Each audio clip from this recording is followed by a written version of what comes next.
Hello everyone, once again welcome back to this my YouTube channel Vishal's chemistry classes. As I told you in previous video, we have seen the synthesis of 4-benzylidene 2-phenyl oxazole 5-one. In that video we have covered the step 1, that is the synthesis of benzoyl glycine from the glycine. Now here in this video, in part 2 video, I will be going to cover the synthesis of 4-benzylidene 2-phenyl oxazole 5-one from the hippuric acid or benzoyl glycine. Now if you are coming first time to this my YouTube channel, please watch my previous video part 1 related to the synthesis of 4-benzylidene 2-phenyl oxazole 5-one, and if you like the content of this my YouTube channel, please subscribe to my YouTube channel to get more videos related to the pharmaceutical chemistry as well as the medicinal chemistry. So let's start our today's session. So first we will discuss the chemical reaction involved in the synthesis of 4-benzylidene 2-phenyl oxazole 5-one. Now as I told you, this is our second step where hippuric acid, whatever we have got in this step 1, is used as a starting material. This is the structure of hippuric acid, which is also known as the benzoyl glycine. We got this benzoyl glycine by the reaction between glycine and benzoyl chloride. This is a basically amide functional group. CONH functional group is there. Now this hippuric acid, when it is reacted with the benzaldehyde in presence of acetic anhydride and sodium acetate, it will be converted into the 4-benzylidene 2-phenyl oxazole 5-one. Here acetic anhydride in presence of the sodium acetate, they are acting as the strong, they carry out the activation of the carboxylic acid functional group that is present in the hippuric acid, and due to which activation, first the carboxylic acid group is converted into the anhydride functional group with the help of this acetic anhydride in presence of the sodium acetate, and after that this activation of carboxylic acid group is carried out. Next we are going to carry out the cyclization of this hippuric acid and benzaldehyde, which leads into the formation of this oxazole ring.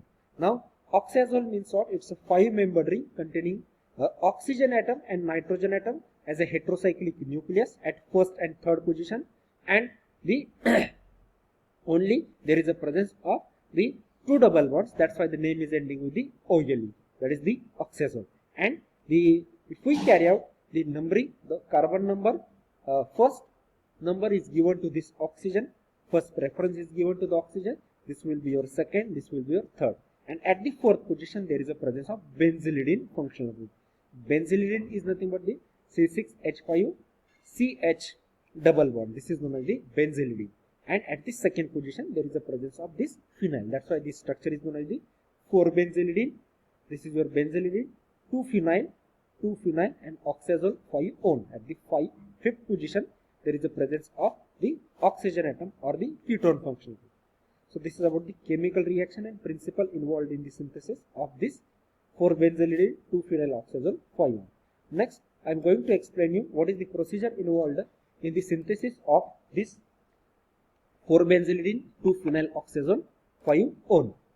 Now take a mixture of benzoyl glycine. Already we have synthesized this product into first step, so 22.5 gram, then acetic acid 35.75 ml and benzaldehyde 13 ml and anhydrous sodium acetate in a 250 ml conical flask. Now you can reduce the quantities of benzoyl glycine depending upon what you have got, how much amount of compound that you have, and you can reduce all other quantities accordingly also. You have to take all this mixture into RBF, and we have to heat this mixture on either oil bath or sand bath till the mixture liquefies completely, and then we have to heat that mixture on a water bath for 2 hours. Means we have to keep sand bath or oil bath for until our mixture gets liquefied, and once the mixture is liquefied we have to transfer this onto the water bath and we have to heat for the 2 hours. Then cool and add 50 ml of ethanol slowly to the conical flask or RBF and allow to stand for the overnight. And once we will allow to stand for the overnight, we will get the product and filter the product, wash with ice cold alcohol and then with hot water and dry and recrystallize the obtained product with the help of the benzene. So I request you can write down the procedure. So whenever I am going to explain you how to perform this practical, when I am going to show you this practical how to perform, you will get the idea what are the different steps that are involved in this particular synthesis. So just let me introduce you to this our virtual lab. These are the various chemicals that we require. We require acetic anhydrides, hippuric acid. Then these are the various apparatus that are required, and also this is your RBF. This is the reflux condenser which is required, and the burner. Now the first step, we have to take the required quantity of the acetic anhydride. So here you can see we are taking the bottle of acetic anhydride. With the help of the pipette, we will measure the acetic anhydride quantity and we will transfer it into our RBF. Then next we will take the required quantity of the hippuric acid. Here you can see we are taking the bottle of hippuric acid. With the help of the spatula, we will measure the required quantity of the hippuric acid on the balance and we will transfer it into our RBF. Now once we have added hippuric acid, also we have to take the benzaldehyde and the sodium acetate. So here again, once again you can see with the help of the pipette, we are going to take the required quantity of the benzaldehyde. We will be transferring it into the again conical flask. Then also we have to add the required quantity of sodium acetate into the same RBF. Means we have to take 4 different chemicals in a single RBF, and then here you can see with the help of the spatula we will be going to take required quantity of the sodium acetate and we will be transferring it into our RBF. So now we have taken the whatever the quantities of all the chemicals that are required. Next step, we have to carry out the heating of this mixture onto the oil bath or the sand bath. So we are going to place here reflux condenser and we are going to place a oil bath or sand bath and we are going to start with the heating. Now once our sample is liquefied, we have to carry out the replacement of the oil bath with the water bath and we have to continue the heating for the 2 hours. Now suppose we have carried out the heating for the 2 hours and after 2 hours what happens, we have to stop the heating. Here you can see we are removing the reflux condenser. We will stop the heating, and once we have done or we have removed the reflux condenser, we have to carry out the addition of 50 ml of alcohol. Here you can see, you can assume that we have placed the alcohol in the beaker and we are going to add the required quantity of the ethanol into our RBF. Once we have added the required quantity of the ethanol to this particular conical flask, we have to allow to stand this RBF for the overnight, and after standing it for the overnight, next day we have to carry out, our product will appear and we have to carry out the filtration of this particular product and dry and recrystallization with the help of the solvent benzene. Once we got this particular product, next we have to carry out the refluxation. Here you can see this is the assembly for the refluxation where we have placed the solvent and our crystals of the 4-benzylene 2-phenyl oxazole-5-one into the RBF. Now we know for a refluxation we are going to select a solvent in a such a way that our solvent in a cold condition, when it is present, our product is insoluble, but when the solvent becomes the hot, whatever the product is there, that product will get dissolved.